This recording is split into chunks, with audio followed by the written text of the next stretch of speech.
আসসালামু আলাইকুম বন্ধুরা, কেমন আছেন? আশা করি আপনারা সবাই ভালোই আছেন। আজকে আমি আমার পালের বড় মোরগটা আমি জব করুম। আমার বাড়িতে মেহমান আছে, তাই আর কি আমি বড় শখ করে আমি মোরগটা পালছিলাম, আশা করে যে মোরগটা মেহমান আইলে আমার মেয়ে আবো, মেয়ের জামাই আসবো, তারপরে আমি জব করে তাদেরকে খাওয়াবো সবাইকে। এই যে আমি মোরগটা জব করে নিয়ে আসলাম, ডিশের মধ্যে থুইছি। এখন গরম গরম জব করে গরম গরম বাছলে ভালো হয় আর কি, ফট করে হয় মাংসটা সেই স্বাদ লাগে, ভালো লাগে আর কি। আর গরম পানি দিয়ে সিদ্ধ করে মোরগ বাছলে কুরকে মুরগি বাছলে মাংসটা স্বাদ লাগে না আর কি। তার জন্য আমি সিলাবার নিছি, ফড্ডি ফালিয়ে দিয়ে তারপরে আমি আর কি মুরগিটা রান্না করবো আজকে। ভালো করে মেহমান আছে, সবাইকে আমি খাবার দিব। আমার মোরগটা বাছা হয়ে গেছে। আমি এখন অল্প আগুনের মধ্যে একটু ঝাউলান রাখবো। আইসালে ঝাউলাম না, আইসালে ঝাউলালে কালা হয় আর কি, দেখতে ভালো দেখা যায় না। আমি এখন গ্যাসের মধ্যে নিয়ে করে একটুকে ঝাউলিয়ে নিয়ে হুম ভাত পশমটা আছে, সেটা খালি অল্প অল্প পুড়লেই হবো আর কি। সুন্দর করে গ্যাসের মধ্যে ঝাউলাইলে আর কি ভালো লাগে, ভালো দেখা যায়।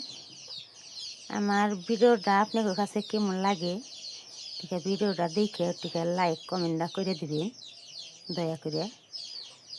লোকেল মুরগি তো এইরকম শক্ত, টান দিলেও হয় না, কাটার পরেও এই শক্ত আর কি।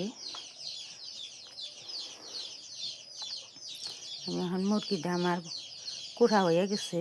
এখন আমি এই মুরগির মাংসটা সুন্দর করে আমি ধুইয়ে ডিশের মধ্যে এখন উঠিয়ে নেবো।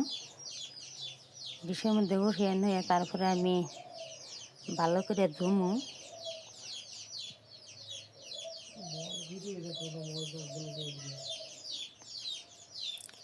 মাংসটা ধোয়া হয়েছে। এখন আমি সেই মাংসের মধ্যে সব মশলাই একটা একটা করে দিয়ে দিব, দিয়ে সুন্দর করে মাহিয়ে 20 মিনিটের মতন থুয়ে দিব ডাকনা দিয়ে।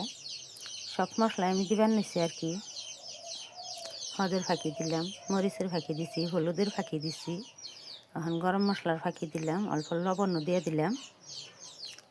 মিঠার তেল অল্প দিয়ে সুন্দর করে মাহাইয়ে 20 মিনিট আমি থুয়ে দিব। এখন সব মশলা দিয়ে মাহাইয়ে থুয়ে দিলে মাংসটা স্বাদ লাগে আর কি, অনেক টেস্ট হয়, ভালো লাগে।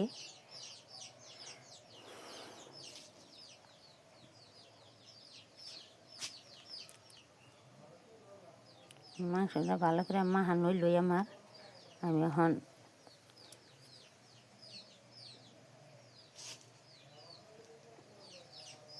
ঢাকনা দিয়ে ডাইকা ফেললাম। এখন আমি এই যে আদা ছেঁচা নিছি, আদা ছেঁচে এখন রসুন ছেঁচা হইলো আমার।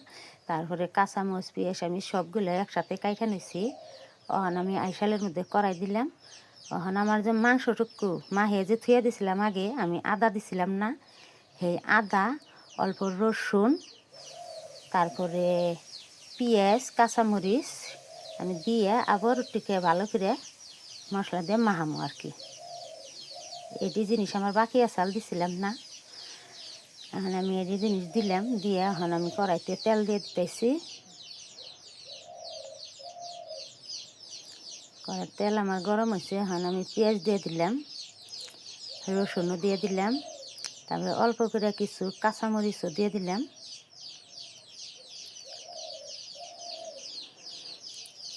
সুন্দর করে আগে তেজপাতা আর দারচিনি এলাচ দিছিলাম না, পরে আমি দিয়ে দিলাম, মনে আসাল না।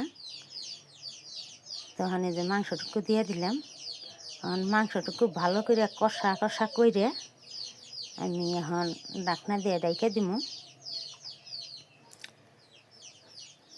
নাড়াচাড়া হয়েছে, এখন আমি ঢাকনা গুছাইলাম। আমার মাংসটা কষানো হয়েছে, ভালো করে না কষাইলে আবার স্বাদ লাগে না। ভালো করে কষাইলাম, ভাজা ভাজা হয়ে গেছে গা। এখন আমি পানি দিয়ে দিব, কি আর একটু লাড়াচাড়া করে নই। আমি পানি দিয়ে দিলাম মাংসের মধ্যে। লোকাল মুরগির মাংস তো এই জন্য তো একটু পানি বেশি করে দিতে লাগে, বেশি করে না দিলে আবার মাংসটা সিদ্ধ হবো না। হ্যাঁ, মাংসটা আমার সিদ্ধ হয়েছে, মাংসটা হয়ে গেছে গা। ওখানে আমি অল্প কাঁচামরিচ, মাংসটা ওর 5 মিনিট আগে আমার কাঁচামরিচ আমি দিয়ে দিই। কাঁচামরিচটা দিলে আর কি মাংসটা স্বাদ লাগে। আমরা মাংস হওয়ার পরে আমরা কাঁচামরিচ দিই কিছু, যে কাঁচামরিচের একটা বাসনা আছে, ভালো লাগে আর কি। আমার মাংসের তরকারি হয়েছেই, আমি এখন ঘরে নিয়ে যাবো। মাংসের তরকারিটা দেখে আপনি ঘরে কেমন লাগলো দেখে কমেন্টের মধ্যে লিখে দিবেন যে মাংসটা কীরকম হয়েছে। আর ভালো লাগলে লাইক কমেন্টটা করে দিবেন। আমি বহুত আশা করে ভিডিওটা বানাই, আপনারা আমার পাশে থাইকে ভিডিওটা লাইক কমেন্ট করে দিবেন।